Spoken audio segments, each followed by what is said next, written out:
igreja! Como vocês estão? Hoje nós vamos conversar sobre história, certo? Onde está a história? Nos livros, nos museus, nas bibliotecas e até nós trouxemos uma biblioteca que tem o formato arquitetônico de um livro. Vejam lá essa relação, que bacana. Mas não é só aí, né, nos livros que está a história. Onde mais a gente encontra a história?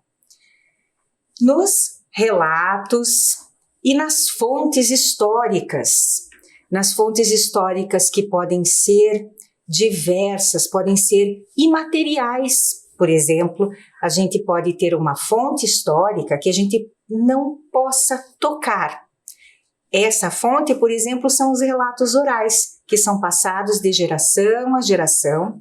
Entrevistas também é um outro exemplo. As entrevistas podem ser gravadas, podem ser escritas e depois se tornarem fontes históricas de pesquisa, fontes materiais daí.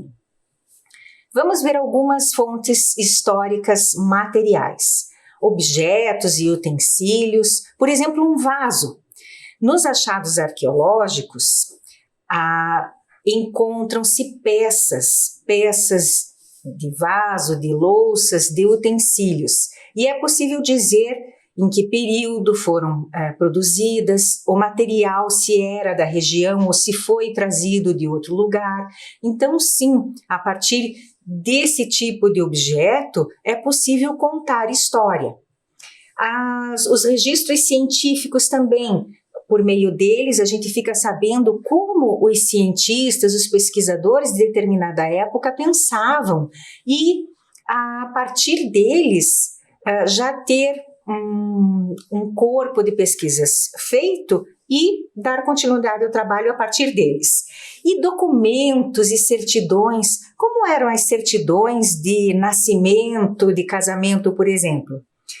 Eram bastante diferentes das que nós temos hoje.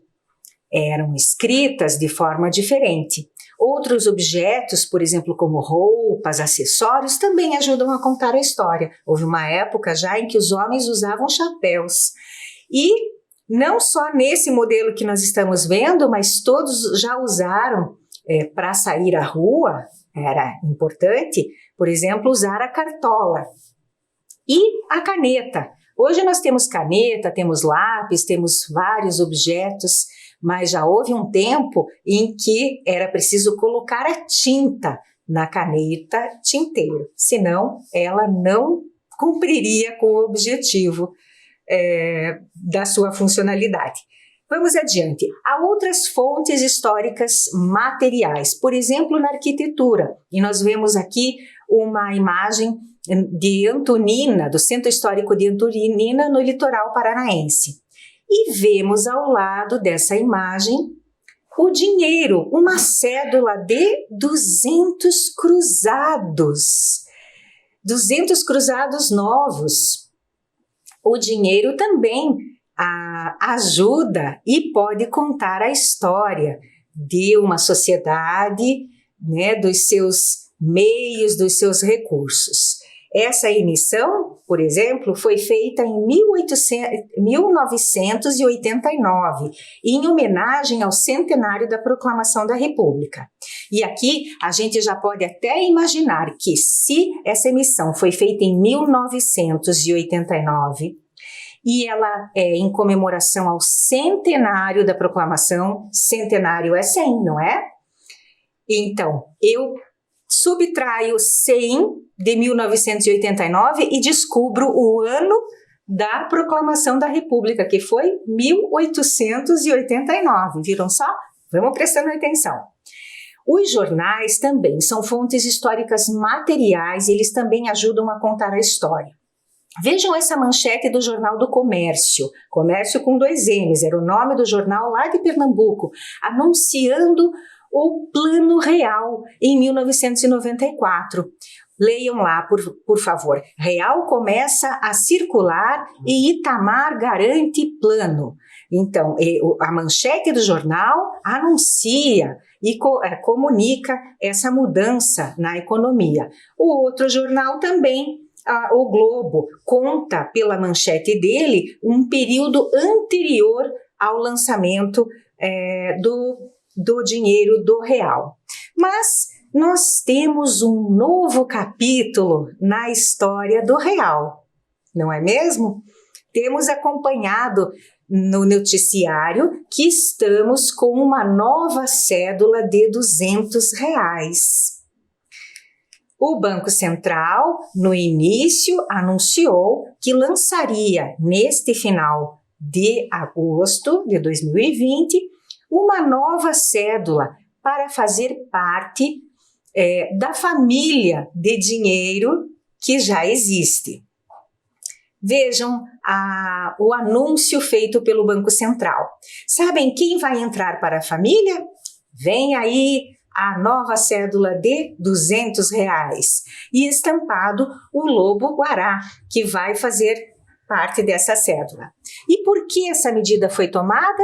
Nós vamos entender isso na aula de hoje, certo?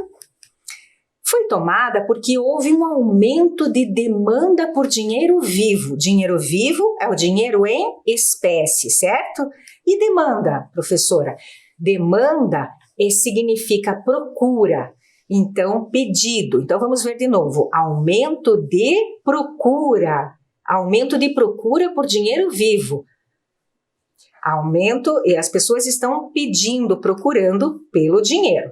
E essas medidas de combate à pandemia de Covid-19 levaram ao aumento do uso do dinheiro em espécie no Brasil. Mas não só no Brasil, isso aconteceu e acontece em diversos outros países do mundo.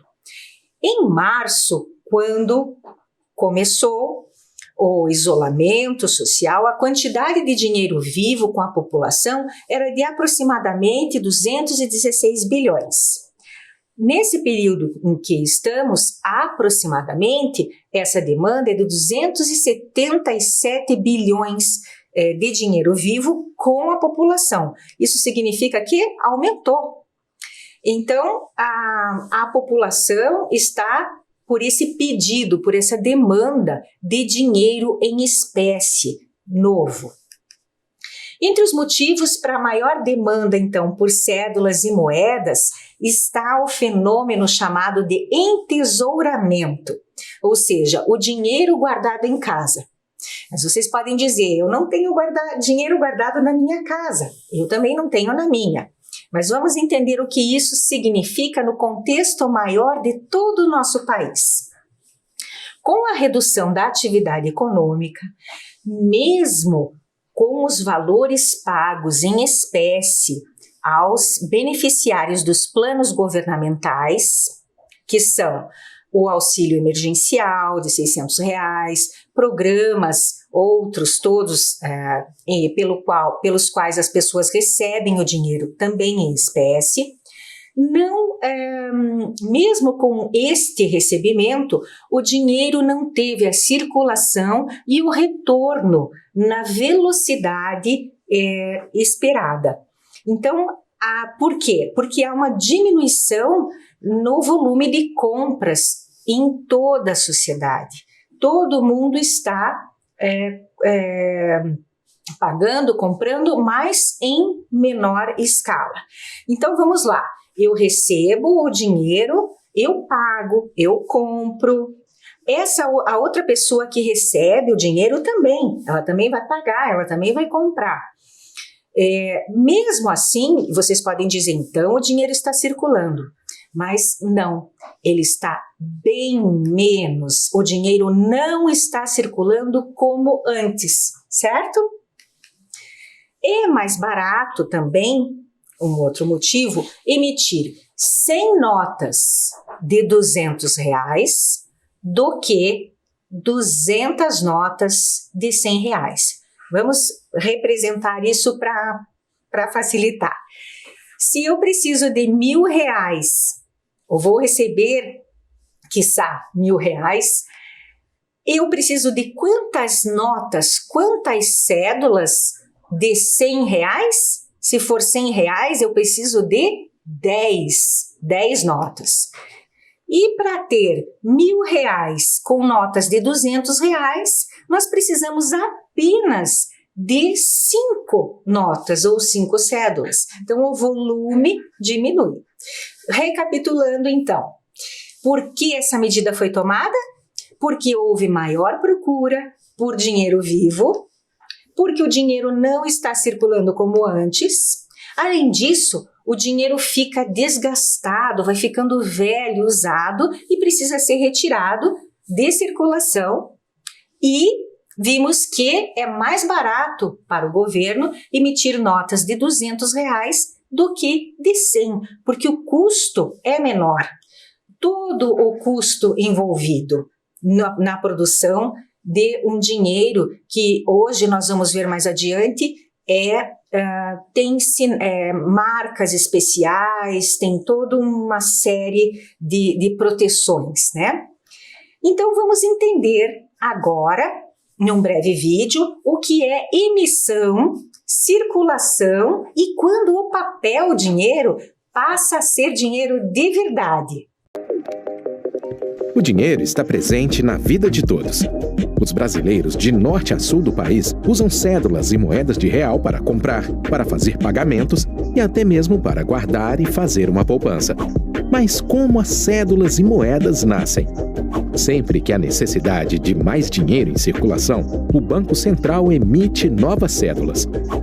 Mas como assim emite? Quando cédulas e moedas novinhas são fabricadas, elas ainda não são dinheiro. Dinheiro só é dinheiro quando o Banco Central coloca cédulas e moedas em circulação. O nome disso é emissão.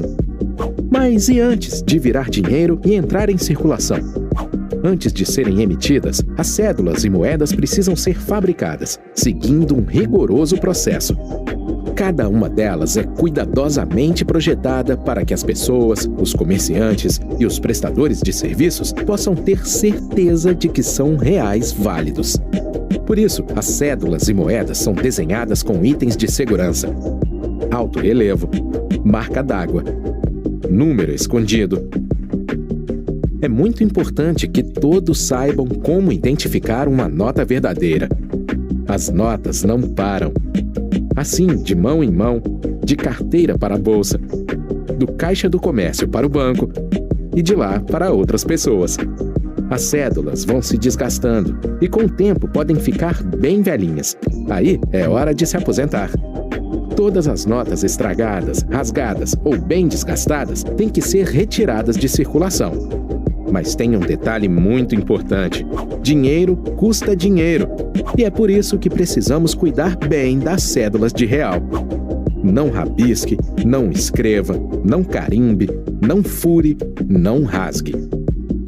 As moedas também fazem parte do dia a dia das pessoas. Ninguém merece comprar pão na padaria e receber balinhas de troco. Mas acontece que muitas vezes nós deixamos as moedas, que poderiam ser troco, esquecidas nas gavetas, em potes, no carro. E acredite se quiser, essas moedas acabam fazendo falta. Então, lembre-se sempre de usar as moedas, porque elas também foram feitas para circular. E já que custa tanto ganhar dinheiro para realizar os nossos sonhos, temos que cuidar bem dele e não esquecer de colocar as moedas para circular. Viram o alto relevo, a marca d'água? Viram que bacana? A gente tem sinais para poder identificar o dinheiro de verdade. Mas por que o lobo-guará, então, na nova cédula de R$200? O lobo-guará é um mamífero do cerrado brasileiro. Ele pode chegar a 30 quilos e medir 90 centímetros de altura. Cerrado, vamos só dar uma olhadinha. O cerrado brasileiro ocupa aproximadamente 22% do território nacional. E o cerrado, vejam lá, essa imagem do Parque Estadual dos Pirineus em Goiás. É mais ou menos assim, o cerrado, no cerrado há bastante diversidade. Mas em 2001 foi realizada uma pesquisa para a escolha de espécimes da fauna para os nomes novos do real. Então já havia acontecido uma pesquisa lá em 2001. Mas espécimes, né? Espécimes é um vocábulo diferente. Espécimes é o plural de espécime, que significa amostra. Então, espécimes são amostras. Voltando, em 2001 foi realizada uma pesquisa para a escolha de amostras, exemplares da fauna para os novos nomes do dinheiro no Brasil. Os animais mais votados foram a tartaruga marinha, o mico-leão dourado e o lobo-guará. Os dois primeiros já estão estampados na cédula do real e chegou a vez do lobo-guará. E não será a primeira vez que o lobo-guará aparece no nosso dinheiro. Sabe por quê? Entre dezembro de 1993 e setembro de 1994, o lobo-guará já estampou a moeda de 100 cruzeiros reais. Vejam a moeda. E o lobo-guará já estava ali. Vamos ver agora as famílias do real. A primeira família do real nós conhecemos. Vemos ali a nota de 2, de 5, 10, 20, 50 e 100 reais. Mas a economia do país evolui e a moeda, quer dizer, o dinheiro, também evolui. E por isso, uma moeda forte, que é utilizada dentro do próprio país, do Brasil, mas ela é também utilizada fora, em outros diversos países, precisa ter um alto nível de segurança contra falsificações. Então, ocorrem atualizações. Em 2010, as notas de 100 e 50 reais foram atualizadas. Em 2012, as de 20 e 10 reais. E em 2013, as de 2 e 5 reais. E por que precisa atualizar o dinheiro? Para permitir maior acessibilidade. Vocês vão entender daqui a pouquinho bem melhor sobre a questão da acessibilidade no dinheiro, tá? E para garantir também maior segurança. Na nota, em todas as cédulas e nesta nota que podemos ver aqui, há a efígie. O que é efígie? É a representação de uma pessoa numa moeda, numa pintura ou numa escultura. No nosso caso, é na cédula do dinheiro.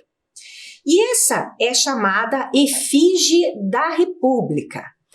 Ela foi inspirada numa obra de arte, cujo nome é A Liberdade Guiando o Povo, de 1830. Vamos ver essa obra. Essa obra chama-se A Liberdade Guiando o Povo, de Delacroix. Ela é a obra que comemora a Revolução Francesa. Lá no Museu do Louvre, junto com a Mona Lisa do Leonardo da Vinci, essa é uma das obras mais procuradas também para as pessoas conhecerem. Mas vamos dar uma olhadinha nela no detalhe. Vejam lá, o detalhe da obra de Delacroix é a efígie, foi a inspiração para a efígie da nossa cédula de dinheiro. Vamos ver agora a segunda família do real, porque houveram todas essas atualizações e temos então novos itens de segurança e acessibilidade. Vamos ver. Chegaram as novas notas de 2 e 5 reais. Agora, a segunda família do real está completa. As novas notas do real possuem elementos de segurança importantes, mas o principal deles é você. Fique atento e confira o seu dinheiro. A partir de agora, você vai ver, sentir e descobrir as novidades das notas da segunda família do real. As novas notas, além de design moderno, contam com itens de alta tecnologia para garantir a sua autenticidade. Aprenda a identificar se o seu dinheiro é real. Veja. Segure a nota contra a luz. Você verá nesta área clara a marca d'água, que é a figura do animal e o número indicativo do valor, com uma variação de tons do claro para o escuro. Na nota de R$2, vemos a tartaruga marinha e o número 2. Na nota de R$5, a figura da garça e o número 5. Na nota de R$10, temos a arara e o número 10. Já na nota de R$20, você vê o mico-leão dourado e o número 20. Na de R$50, a imagem é da onça pintada e o número que aparece é o 50. E na nota de R$100, você vê a figura da garoupa e o número 100. Ainda contra a luz, perceba que as partes do verso de um pequeno quebra-cabeça completam as partes da frente, formando o valor da nota.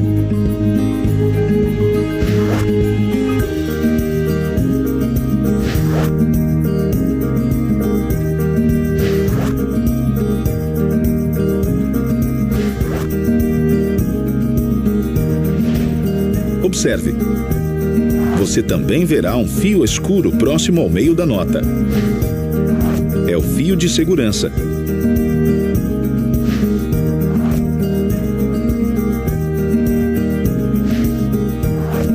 E nele está escrito o valor da nota. Sinta. O papel utilizado nas notas é especial. Ele possui uma textura mais firme e é mais áspero do que o papel comum. Pelo tato, é possível sentir o relevo em algumas áreas da nota.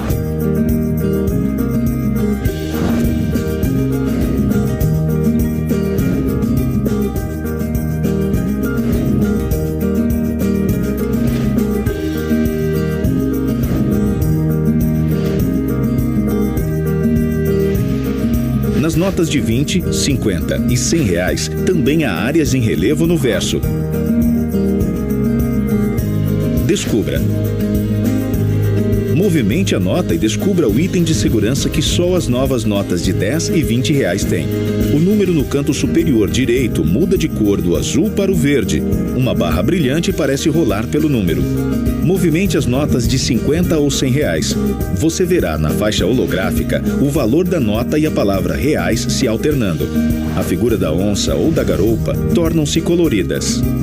E diversas cores aparecendo sobre a folha ou o coral, como se estivessem em movimento. Nessa área, o desenho da faixa holográfica está integrado ao desenho impresso na cédula. Observe também que uma parte da impressão em relevo passa sobre a faixa holográfica. Em um lugar com bastante luz, coloque a nota à altura dos olhos, na posição horizontal. O valor irá aparecer à direita da efígie da República. No verso das notas de 50 e R$100, os mesmos números serão revelados também dentro da folhagem e no coral.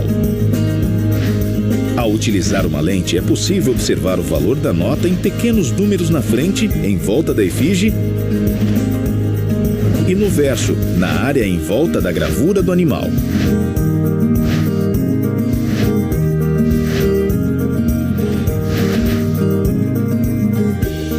Expõe a nota a uma lâmpada ultravioleta.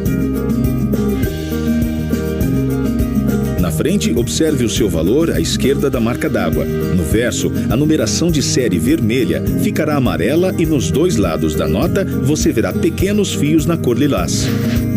As notas da segunda família do real têm para cada valor tamanhos diferentes e marcas em alto relevo que facilitam o seu reconhecimento por pessoas com deficiência visual. Para saber mais, visite o site www.bcb.gov.br. Banco Central. Governo Federal. Viram as marcas táteis? Gostaram? O Banco Central de Brasília abriga o Museu de Valores. Vamos ver quantos nomes o nosso dinheiro já teve. Primeiro se chamou réis, depois cruzeiro, depois cruzeiro novo, depois cruzeiro de novo, cruzado, cruzado novo, cruzeiro de novo e cruzeiro real, e atualmente estamos com o real. Não é à toa confundir um pouco isso na história do nosso dinheiro. Mas agora nós vamos ao Museu de Valores lá em Brasília, no Distrito Federal, para conhecer um pouquinho mais sobre o nosso dinheiro. Hoje vamos visitar o Museu de Valores do Banco Central do Brasil. que fica em Brasília, Distrito Federal, Setor Bancário Sul, Quadra 3. Brasília, capital federal do Brasil, foi idealizada pelo urbanista Lúcio Costa e pelo arquiteto Oscar Niemeyer e inaugurada em 1960. A cidade é o centro das principais decisões políticas e econômicas do país. E é daqui que o Banco Central controla o dinheiro que move a nossa economia desde o tempo dos reis, que depois passou a se chamar Cruzeiro, depois Cruzeiro Novo, voltou a ser Cruzeiro, mudou para Cruzado, Cruzado Novo, Cruzeiro mais uma vez, depois Cruzeiro Real e enfim o Real. Ufa, fiquei sem fôlego. Dinheiro é o nome que se dá a qualquer espécie de moeda. E é sobre ele que vamos falar hoje. Com vocês, o Museu de Valores.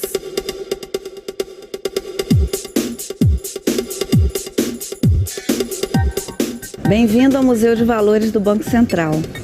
A história do nosso país passa pela história da nossa moeda, que é contada aqui. Olá, pessoal, estamos entrando. A Sala Curiosidade Monetária mostra várias curiosidades, como o nome já diz, ligadas ao dinheiro, coisas incomuns que não são vistas normalmente pelo dinheiro que a gente está acostumado a manusear. Aqui, por exemplo, a gente vê processos diferentes de impressão que foram utilizados antigamente, como a impressão litográfica, que era feita a partir de uma pedra, a xilográfica a partir da madeira, e já aqui a calcografia, que é utilizada atualmente sobre metal. E aqui a gente pode ver uma cédula alemã de uma crise econômica que eles tiveram depois da Primeira Guerra Mundial, e que ela valia 1 bilhão de marcos. O dinheiro desvalorizou tanto que para comprar um pão era preciso de 200 bilhões de marcos, ou seja, 200 notas como essa. A crise alemã aconteceu em 1923, num período de pós-guerra. A hiperinflação fazia com que as mercadorias dobrassem de valor a cada 3 dias.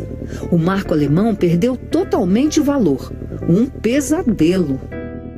Outra curiosidade são formatos incomuns. A gente costuma ver as cédulas retangulares, quase todos os países utilizam isso, mas já existiram também cédulas quadradas, como essa da Tailândia, cédulas pequenininhas. Ali a gente pode ver uma cédula bem pequenininha da Itália ao lado de uma cédula bem grande. O dinheiro, cascalho, gaita ou grana, como você preferir, foi uma das grandes invenções da humanidade. Na verdade, uma evolução. No início, praticava-se o escambo, ou troca de mercadorias. Mas nessa economia primitiva não existia a equivalência de valores. Com o tempo, algumas mercadorias eram mais procuradas que outras e viraram moedas mercadorias. Porém, elas não permitiam o acúmulo de riquezas e foi aí que entrou o vil metal, a moeda, que começou a ser usada muito antes de Cristo em algumas regiões do mundo. Aqui nós temos umas moedas da China, até de antes de Cristo, ou um pouco depois de Cristo, com formatos de materiais, de instrumentos, objetos e instrumentos que eles usavam, forma de um chapéu, de um machado, uma chave, um bote. Gente, nunca imaginei tantos formatos assim. Adorei! E aqui outros formatos já mais recentes de moedas quadrangulares, poligonais, quadradas, que a gente também não está muito familiarizado.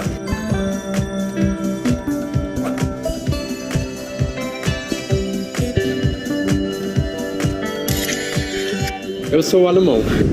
Eu achei bem interessante. Tem uns moedas interessantes. Uma moeda de 4 quilogramas, por exemplo, que eu achei muito interessante.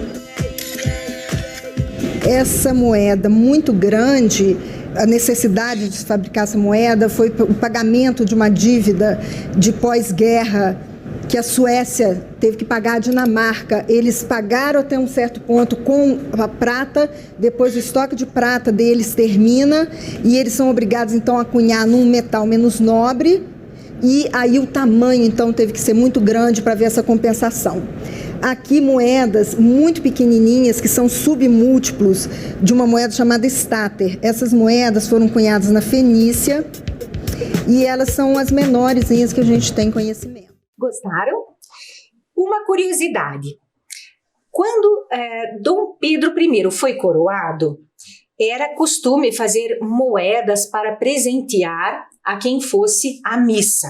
E para a missa de coroação, Dom Pedro mandou fazer moedas com a efígie dele. Mas ele não gostou do modo como ficou a moeda e mandou recolher. Mas quando ele desistiu, já tinham sido feitas 64 moedas e atualmente sabe-se apenas do paradeiro de 12 dessas moedas. 42 moedas não se sabe onde foram parar. Essas moedas chamam-se peça da coroação. Bem, agora, quando os portugueses vieram para o Brasil, trouxeram muito dinheiro, mas no Brasil, o que será que os indígenas podiam fazer com o dinheiro? Vamos ver um vídeo? Quando os portugueses descobriram o Brasil, chegaram lotados de dinheiro na bagagem. Mas com os índios a moeda era outra. Os índios faziam uma troca com os portugueses. Em troca dos serviços de exploração do pau-brasil, eles recebiam utensílios interessantes para eles, ou enfeites, espelhos, cocares e alguns instrumentos. Então a gente pode considerar o pau-brasil como uma primeira mercadoria utilizada como troca. Essa antiga forma de negócios reinou no Brasil por quase 200 anos. Mas navegantes estrangeiros e piratas chegaram para mudar as coisas por aqui. A partir da União Ibérica, entre Portugal e Espanha, várias moedas de prata do comércio no Rio da Prata foram entrando no Brasil. Essas moedas espanholas fizeram grande parte do meio circulante brasileiro também. Os invasores holandeses, quando cercados pelos portugueses, que estavam tentando expulsá-los daqui, já no final desse período, eles necessitam de cunhar moedas para pagar fornecedores e as tropas. Então eles cunham moedas de prata e de ouro. E é a primeira vez que aparece o nome Brasil em alguma moeda que circulava aqui no Brasil. No final do século XVII, a falta de moeda em circulação começou a comprometer a economia. Foi aí que nasceu, na Bahia, a primeira Casa da Moeda do Brasil. Além das moedas de ouro, as moedas de prata, essa série de moedas de prata foram cunhadas nesse período, também para atender a colônia. E essas moedas, chamadas patacas, elas circularam por mais de 130 anos no Brasil. No auge da exploração do ouro no Brasil, o rei de Portugal cria mais uma Casa da Moeda no Brasil, que é a Casa da Moeda de Minas Gerais, que cunha as moedas mais bonitas e importantes de ouro no Brasil. Essa série, chamada Série dos Dobrões, a moeda de maior valor de 20 mil réis, ela pesava 53,78 gramas e foi a moeda de maior peso em ouro que circulou no mundo naquele período. Nesse mesmo reinado, acontece uma novidade. O rei manda cunhar moedas, onde aparece pela primeira vez a face do rei retratada na moeda. Essa série, chamada de Série dos Escudos, ela ficou conhecida como cara ou coroa. É daí que vem a expressão cara ou coroa, que usamos até hoje. Cara. Ganhei! Com a mudança de império para república, algumas medidas foram tomadas. E com isso, o país passa para uma nova fase na nossa história. E de lá para cá, o Brasil teve 9 moedas diferentes. Só entre 1967 e 1994, o nosso dinheiro mudou de nome 7 vezes. A culpa foi da inflação. Do cruzeiro de 42 para o cruzeiro de 67, houve uma desvalorização de 1.000 no dinheiro. 1.000 cruzeiros equivale, então, a um cruzeiro novo. O padrão monetário volta a se chamar cruzeiro. No cruzeiro de 70, tem uma cédula que é bastante lembrada pelo brasileiro, que é a cédula do Barão, que que é uma cédula que ficou bastante conhecida. Foi introduzido, então, em 86, o cruzado, com uma nova desvalorização de 1.000 cruzeiros, equivalendo a um cruzado. Novamente, inflação, desvalorização, introduzido o cruzado novo em 89, com a equivalência de 1.000 para 1.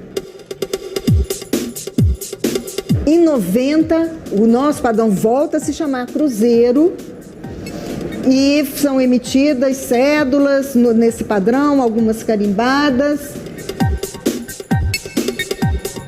Do cruzeiro de 90, nós vamos até 93, quando é introduzido o cruzeiro real, que foi, então, o nosso último padrão antes do real. O real foi lançado em 1994 e conseguiu controlar a inflação no país. A remarcação deu uma trégua e aposentaram as maquininhas. Gostaram? O pau-brasil, então, foi a primeira mercadoria utilizada como troca no nosso país. Vamos agora fazer algumas atividades. Vamos pensar sobre como usamos o nosso dinheiro? Para fazer isso, nós vamos ver uma pequena história.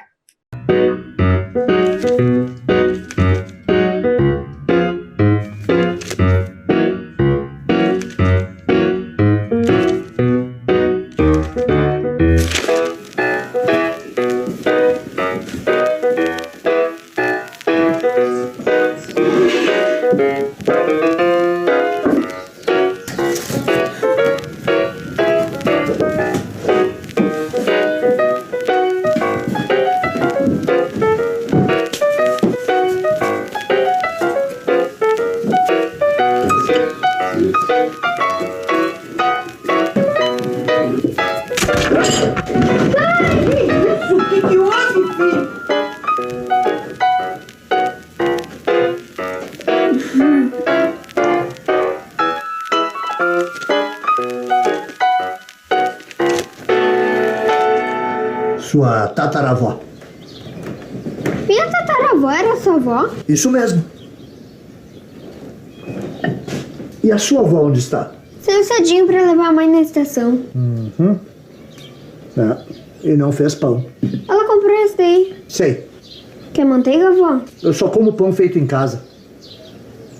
Sabe onde a sua avó guarda a farinha de trigo? Posso te ajudar? Pode.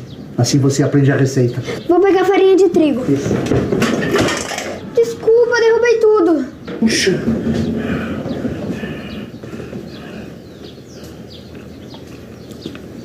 Essa farinha de trigo está doce, hein? É açúcar.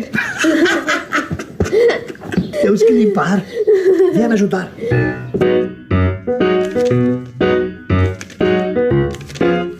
Esta aqui é a receita que a sua tataravó fazia. A da foto? Ela mesma.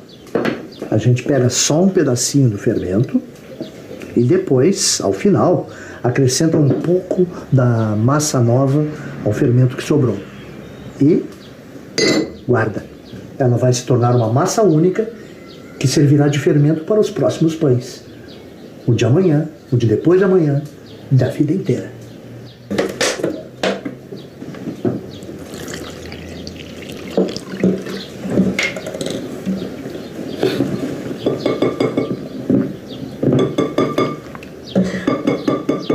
A vovó sempre põe o ovo numa tigela separada.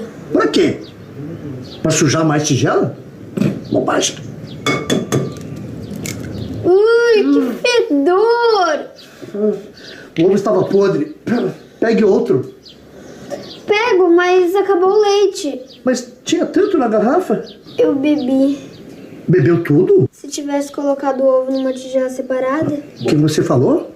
Nada não, vó. A gente pode assinar o plano de emergência? É claro. É exatamente para essas situações imprevistas que aquele dinheiro está aí guardado.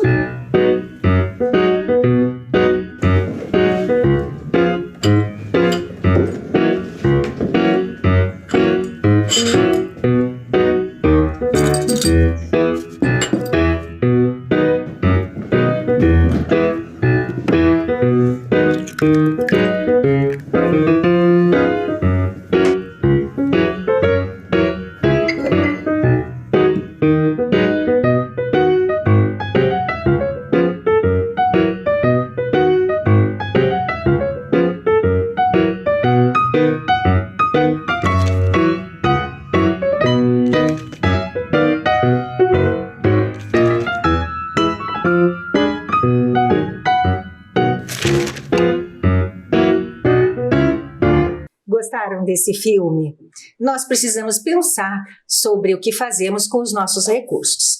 No filme apresentado, então, quais tradições podemos identificar? O que aquela família fazia, produzia para ter certa economia? No filme também que vimos, o que a família fazia para lidar com imprevistos e emergências? Que relação nós podemos estabelecer entre o fermento e o pote de emergências? Será que a gente consegue ter um potinho de emergências? E o que você tem aprendido e ensinado sobre o uso do dinheiro em casa? Sobre imprevistos, sobre poupança? Vamos pensar um pouco sobre como conseguimos usar os nossos recursos, ainda que poucos. Vejam agora algumas as referências das imagens que nós utilizamos na aula de hoje.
E eu desejo a vocês algumas coisas que são um pouco difíceis nessa relação com o dinheiro.